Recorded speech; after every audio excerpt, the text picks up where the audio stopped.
Xitay tarafidan nohaq tutqun qilingan va xalqaro kechirim tashkiloti darhol qo'yib berilishi haqida imzo faoliyati ilib berayotgan Mahira Yoqubning qo'yib berilganligi bildirildi. G'olji shahrida yashaydigan Mahira Yoqub 2013-yili Avstraliyadagi ota-onasining uy elishiga yordam qilganlik uchun bu yilning beshida Xitoy doiralari tarafidan atalmish chegara sirtidagi terrorlik faoliyatlarga moddiy yordam berish jinoyati bilan ayblangan. Xalqaro kechirim tashkiloti bu yil 22 may Mahira Yoqub haqida imzo qo'yish faoliyati qanot yaydirgan edi.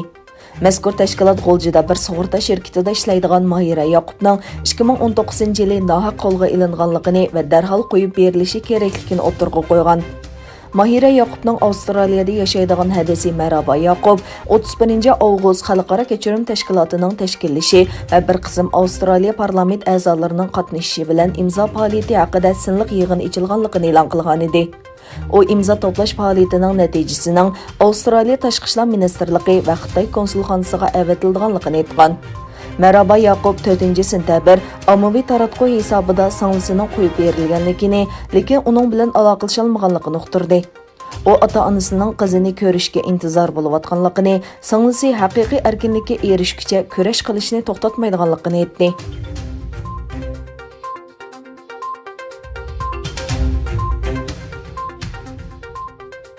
New York shaharlik advokatlar birlashmasi 31-avgust kuni Xitoy davlat raisi Xi Jinping, jamoat xavfsizlik ministri Zhao Keji va Uyg'ur rayonlik partikomining sekretari Chen Chuangoga xat yozib, Xitoy hukumatining Uyg'urlar va shundaqlar rayondagi qozoq qatorliq boshqa musulmon osonliqlarga qilayotgan muomalasini tanqid qildi. Xatda mundaq deyilgan: Tadqiqotchilarimizning xizmatlari shuni isbotladiki, rayondagi turkiy musulmon xalqlar hech qanday qonuniy tartibga asoslanmay turib jinoiy jazoga tortilgan va muddatsiz holda lagerlarga qamalgan. Xitoyning bu qilmishi va boshqa bostirish harakatlari Xitoyning o'z qonunlari va xalqaro qonunlarga xilof.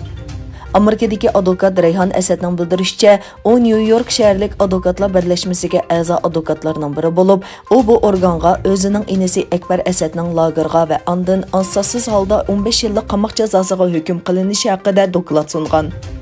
Ular Rayhan Asadga bu haqda tekshirish olib borganligini uqtirib, oradan 2-3 oy o'tgandan keyin Uyg'urlar haqidagi bu ochiq maktubni rasmiy e'lon qilgan. Rayhan Asadning bildirishicha, New York shaharlik advokatlar birlashmasining Uyg'ur masalasida ifoda bildirishi, yana kelib Xitoy hukumatining yurgizayotgan siyosatlarning xalqaro qonunlardagi qaysi qonunlarga xiloflik ekanligini birma-bir ko'rsatib berishi Uyg'ur masalasining yanada qonuniylashishi va rasmiylashishi uchun foydali ekan.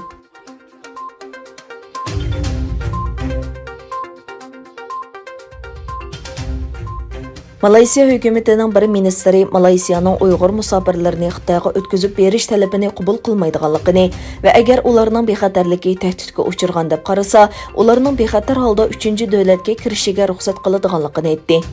Reuters agentligining 4-sentabr Malaysiya bosh ministrining alohida ministri Muhit Yusufdan naql qilib aytishicha, ministr Yusufning parlamentning savollariga javob bergan yozma bayonoti Malaysiya qonun chiqarish organining to'g'rida e'lon qilgan bo'lib, bu tunji qatim Malaysiya hukumatining Uyg'urlarni qaytarib bermaydiganligi haqida aniq maydonini ifodalashi.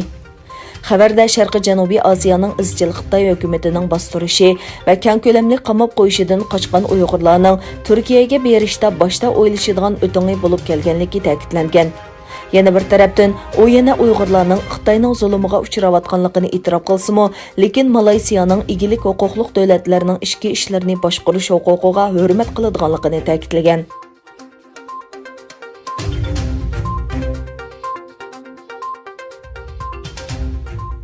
İlgilenişçe, Amerika Los Angeles vaqt gezitining bir ayol muxbiri ichki Mo'ng'ul avtonom rayonida Mo'ng'ulcha dars sonining qisqartilishiga qarshi elib berilgan namoyishlar haqida xabar ishlaganligi uchun qo'lga ilingan va rayondan chiqarib etilgan. Los Angeles vaqt gezitining tor betida e'lon qilingan xabarga qaraganda, bu muxbir bir soqchixonaga elib kelingan va bir soqchi ikki qo'li bilan uning gilini siqib kameraga qamab qo'ygan. U so'roq qilingan va kamerada 4 soatdan ortiq tutib turilgan. Egilinishçe, bu iş ichki Mo'ng'ulning poytaxti Xoxotdagi bir maktabda yuz bergan bo'lib, muxbir soqchi mashinasiga selinib maktab atrofidagi puxrocha kiyingan soqchilar tarafidan soqchixonaga elib ketilgan. Uning Amerika elchixonasi bilan ko'rishishiga ruxsat qilinmagan. Keyin 3 hukumat amaldori va bir soqchi muxbirni poyezd stansiyasiga elib berib, Beyjingga boradigan poyezd yo'lga chiqguncha bekatda saqlagan. Xabarda muxbirning kimligi oshkorlanmagan bo'lsa-mu, Los Angeles vaqt gezitining Beyjing ishxonasining boshlig'i Alisu bu kishining o'zi ekanligini aytgan.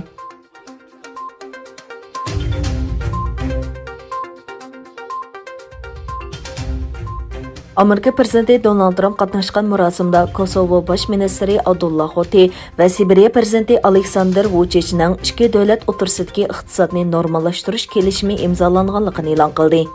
İki davlat Oqsaroyda elib berilgan suhbatdan keyin Kosovo bilan Sibiriya iqtisodning normallashishiga qo'shilgan.